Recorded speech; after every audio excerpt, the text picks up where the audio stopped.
नमस्कार दोस्तों, स्वागत है आप सभी का एक बार फिर से। दोस्तों, चैत्र अमावस्या का हिंदू धर्म में विशेष महत्व है। इस बार चैत्र अमावस्या 21 मार्च दिन मंगलवार को है।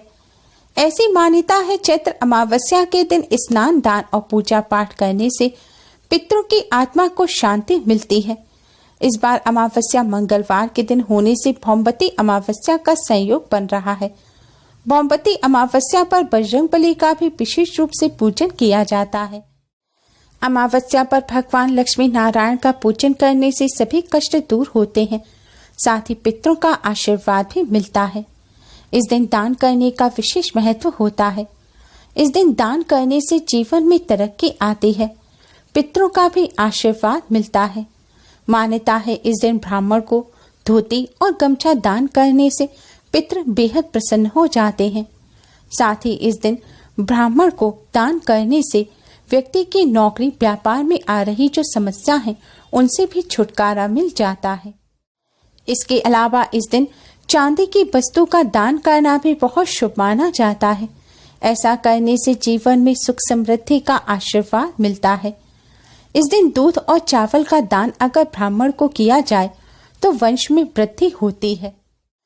पितरों के नाम से काले तिल का दान करने से पितृ दोष दूर हो जाता है।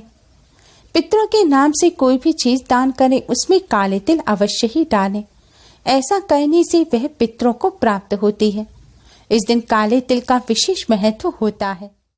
इस अमावस्या पर पवित्र नदी में स्नान कर पितरों के नाम से दान देना, श्राद्ध तर्पण पिंडदान करने का विधान है, लेकिन हर व्यक्ति के लिए यह संभव नहीं है। जो लोग अपने पितरों के नाम से श्राद्ध तर्पण पिंडदान नहीं कर सकते, उन्हें इस अमावस्या पर पितरों को जल अवश्य ही चढ़ाना चाहिए।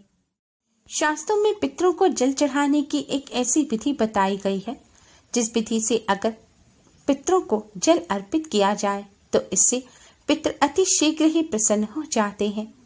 पितरों का आशीर्वाद प्राप्त होता है। पितरों के आशीर्वाद से फूटी किस्मत भी चमक जाती है, तरक्की के रास्ते खुल जाते हैं और पितृदोष दूर हो जाता है। साथ ही पितरों के भी कष्ट दूर होते हैं और पितरों को तृप्ति मिलती है। दोस्तों, पितरों को जल चढ़ाने के लिए आप सबसे पहले स्नान कर स्वच्छ वस्त्र धारण करें। अब आप एक लोटा लें और इस लोटे में शुद्ध जल भरें। इस जल में अब आप थोड़ा सा कच्चा दूध डाल दें।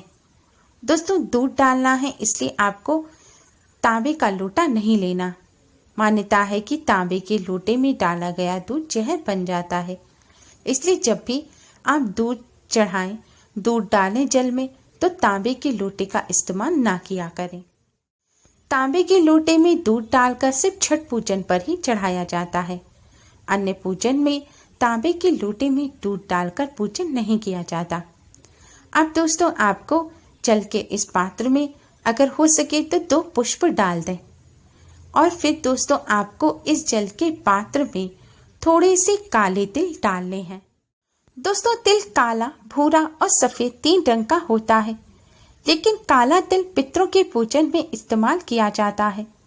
काला तिल भगवान विष्णु को भी अति प्रिय है। इसे देव अन्न कहते हैं और यह पितरों को भी प्रिय है। तिल से पितृ तृप्त हो जाते हैं। श्राद्ध कर्म के जिस भोजन में या फिर पूजन में तिल का इस्तेमाल नहीं किया जाता, वह पितरों को प्राप्त नहीं हो पाता। पितरों को जो जल अर्पित किया जाता है उसमें भी तिल अवश्य ही डालना चाहिए, क्योंकि तिल जब आप डालेंगे तभी यह जल पितरों को प्राप्त होगा और तिल से ही पितृ तृप्त होते हैं। पितरों के नाम से जो भी भोजन भी निकाला जाता है उसमें भी तिल डाला जाता है। मान्यता है, जिस जल भोजन में दान की चीजों में काले तिल नहीं डाले जाते, वह दुष्ट आत्माएं ग्रहण कर लेती हैं और पितरों को प्राप्त नहीं होते। 12 पुराण के अध्याय 13 में स्वयं पितरों ने कहा है कि जो मनुष्य श्राद्ध तर्पण या पिंडदान नहीं कर पाते, ब्राह्मण या गरीबों को भोजन नहीं करा पाते, उन्हें अपने पूर्वजों का स्मरण करते हुए काले तिल डालकर पितरों को जल अर्पित करना चाहिए। ऐसा करने से पितरों को तृप्ति प्राप्त होती है। पूर्वजों का स्मरण कर 1 मुट्ठी काले तिल का दान भी अगर कर दिया जाए तो इससे पितृ तृप्त होते हैं और पितृदोष दूर हो जाता है। इसलिए पितरों के पूजन में, पितरों के श्राद्ध तर्पण पिंडदान में तिल का विशेष महत्व होता है। दोस्तों, जल में तिल डालकर अब आपको यह जल पितरों को चढ़ाना है। दोस्तों, पितरों का यह जल आपको साउथ दिशा की तरफ चढ़ाना है। शास्त्रों के अनुसार साउथ यानी कि दक्षिण दिशा में पितृलोक है, इसलिए पितरों को जल दक्षिण दिशा की तरफ मुख करके ही अर्पित किया जाता है। पितरों को जल चढ़ाते समय आपको जल के पात्र को अपने दोनों हाथों में पकड़कर इतना ऊंचा उठाना है कि वह आपके मुख के सामने आए, यानी कि आपके चेहरे के सामने आपके दोनों हाथ होने चाहिए, और फिर यहाँ से आपको जल चढ़ाना है। पितरों को जल चढ़ाते समय आपको पितरों के इस मंत्र ओम पितृ देवताय नमः मंत्र का जाप करना है। यह जल आपको एक ही बार में चढ़ाना है। जल चढ़ाने के पश्चात आप पितरों को प्रणाम कर इसी मंत्र का 11 बार जाप और करें। जल चढ़ाने के पश्चात आप भगवान विष्णु, माँ लक्ष्मी जी को प्रणाम कर पितरों को प्रणाम करें। जाने अनजाने में की गई सभी गलतियों की क्षमा मांगे। भगवान लक्ष्मी नारायण से पितरों की आत्मा की शांति और मुक्ति की प्रार्थना करें और पितरों से पितृदोष से मुक्ति पाने की प्रार्थना करें। इस विधि से पितरों को जल चढ़ाने से पितृ अतिशीघ्र ही प्रसन्न हो जाते हैं, पितरों को तृप्ति मिलती है और पितृदोष से मुक्ति मिल जाती है। दोस्तों, तिल के साथ ही पितरों की तृप्ति के लिए कुश का भी प्रयोग किया जाता है। कुश भी भगवान विष्णु के शरीर से निकली है और यह पितरों की तृप्ति के लिए बहुत आवश्यक मानी जाती है। वायु पुराण के अनुसार तिल और कुशा के साथ श्रद्धा से जो कुछ पितरों को अर्पित किया जाता है वह अमृत रूप होकर पितरों को प्राप्त होता है। शास्त्रों के अनुसार समुद्र मंथन के दौरान कुशा पर अमृत की बूंदें गिर गई थी, इसलिए कुशा को अमृत के समान माना जाता है। कुश आपको मंदिर में ब्राह्मणों के पास मिल जाएगा। अगर आपके पास कुश है तो आपको पितरों को जल चढ़ाते समय कुश को अपनी मध्यमा यानी कि मिडिल फिंगर में राइट हैंड में पहनना है और जल के पात्र में आगे आपको थोड़ी सी कुश लगानी है, जिससे कुश की नोक से होता हुआ यह जल धरती पर गिरे।